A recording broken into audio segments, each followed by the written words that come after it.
I call this the timeline section from Africa through slavery.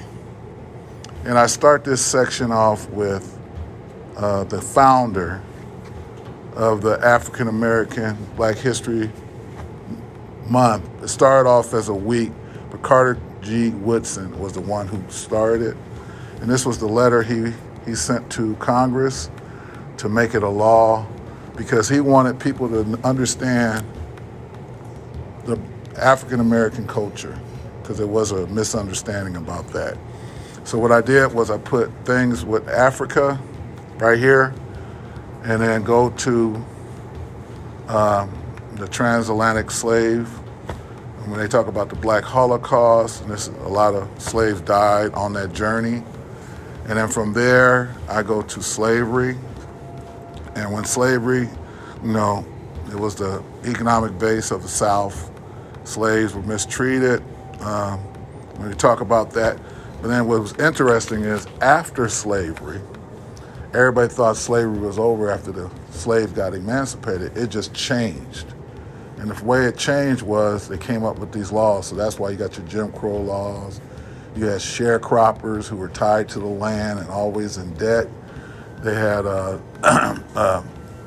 they counted them as 3/5 compromise. That was a law that was put in place so that African Americans, when they did vote, they only counted as 3/5 of a person. So they did things to suppress, to hold them to land, to keep them economically poor, so they couldn't go anywhere.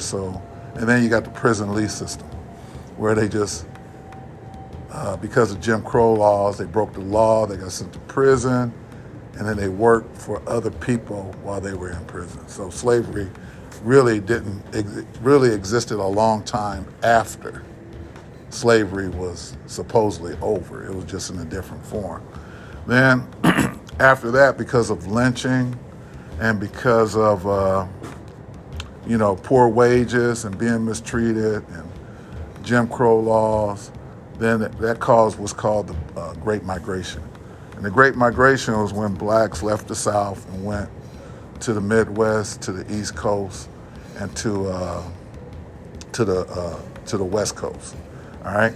So when they left there, they were actually highly successful. They got jobs. They started there. Like, for example, in Tulsa, Oklahoma, they had what they would call Black Wall Street, and then Black Wall Street was affluent. It was businesses, it was schools and hospitals, all ran by black people, and they call it the Wall Street Massacre or the Greenwood Massacre.